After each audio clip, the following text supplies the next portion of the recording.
Sara Usman is the co-founder, president, and director of the Shameless Circle. Having experienced chronic shame in her life, Sara decided to use her personal experience to help other women who may be going through similar or different experiences. She recently completed her master's in educational leadership. Sara takes pride in volunteering her time to help support the community through various organizations and events, and she is the mom to two beautiful children. Welcome to the show, Sara. Thanks, Candice. Thank you for having me. So your story is a little bit mind-blowing. So let's start with sort of how this all came to be.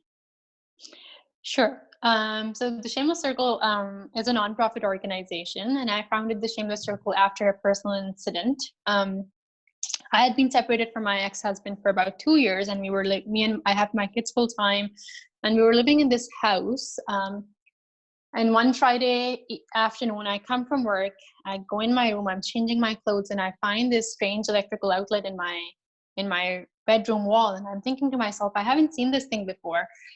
And funny enough, I think to myself, maybe I'm going crazy, I'm just thinking too much. It's nothing, but something in my head told me that I should look into it further. So I started digging into old photos in my phone, and I start flipping my phone around.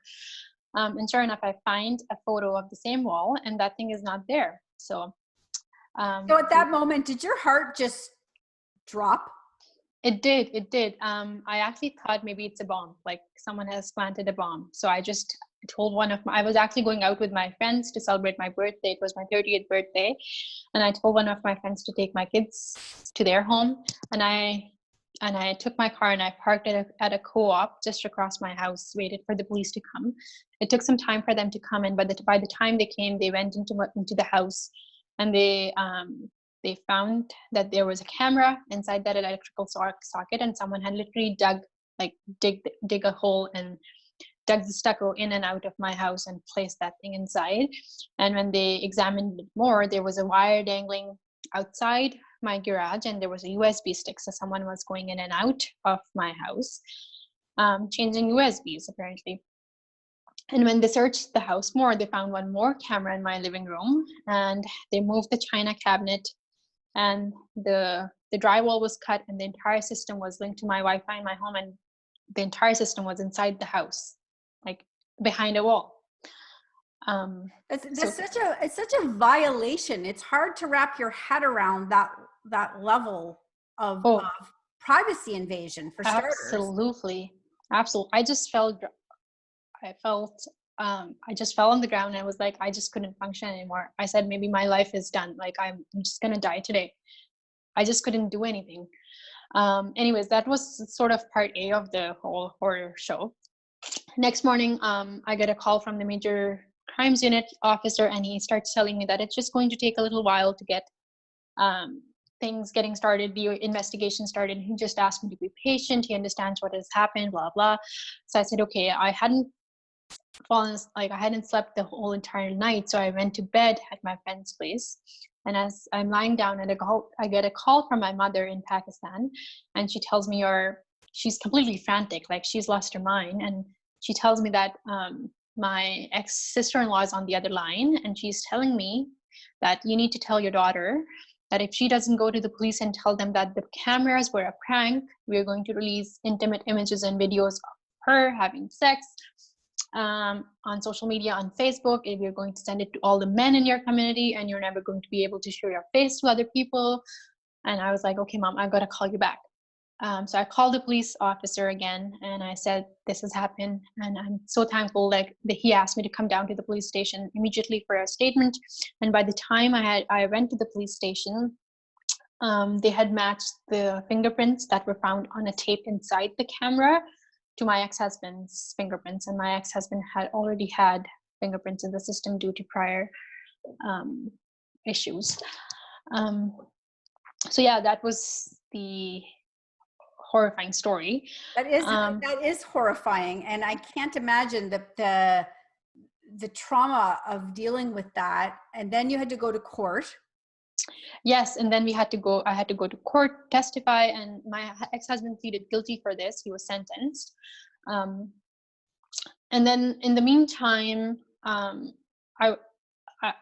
there was a period in my life where I was really, really upset as to what had happened. I was going for therapy before that.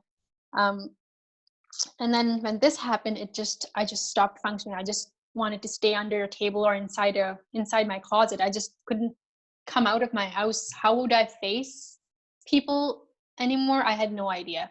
And so I went to my therapist and I told her how I'd been feeling, and I told her that I'm angry. Like, I'm really, really angry as to what had happened. I worked so hard to be where I am today, to make this house a home for my kids, blah blah. And she just said one thing to me. She said, Sarah, you make sure that you use that anger in a good way. And that's what led to me creating this Shameless Circle. It's like a platform where we come together and we share our experiences, where we learn and we grow together. We've also launched a fund for women who are going through traumatic experiences. It's just a one-time step up help we give to women for professional development, for mental health, wellness, just in any way we can support. And the idea of Shameless came from, like, I felt ashamed, and I wanted to make sure that women understand that a person who has nothing to do with you cannot have this power over you. We need to take that shame back. We need to take that power back. So not be feeling ashamed for something we haven't done anything wrong. Like, how can I be feeling ashamed for moving on in my life, for providing for my kids, for providing them with a good life? So yeah, that's how the Shameless Circle came about. And then I had a publication ban on my story. When he was convicted, I went back to the prosecutor and I said, I've done something. I've started working around women's rights, and I want to lift the publication ban from my story. And he said, yes, come down to court. We went to court. And after a few hearings back and forth, the judge lifted the publication ban on my story, and I went public. So you recently had a proclamation made. So tell me about that. How did that come to be? So we wrote to the provincial government here that we need to do more in raising awareness on the non-consensual distribution of intimate images. I don't think many people understand that it's a crime, first of all, and then the after effects of such violation are huge. Like, women in the past have committed suicides when this has happened. So why are we letting this just go in our society? We need to do more. And thankfully the government came on board, and then they decided that April 14th is a provincial day in Manitoba where we raise awareness on the non-consensual distribution of intimate images issue. And it also happens to be the day where my incident happened. So I'm moving on, I'll be making sure that that day, instead of thinking like such a tragic incident happened, I'll be making sure that we move forward in a way where we're creating more awareness on this issue. Okay. Well, you are an absolute inspiration. To take something so terrible and turn it into something so positive is wonderful. And I really appreciate you coming on the show today, because I'm sure that you are helping a lot of women who are listening to this. So if they want to find out more, if they want to get involved, where can they go? So you can visit our website. It's the www.theshamelesscircle.org, or you can find us on Facebook, Twitter, or Instagram at the Shameless Circle. At Shameless Circle. Or you can email us at info@theshamelesscircle.org. Okay, amazing. Thank you so much for joining me today, Sara. This was amazing. Thank you so much for having me. It was a pleasure.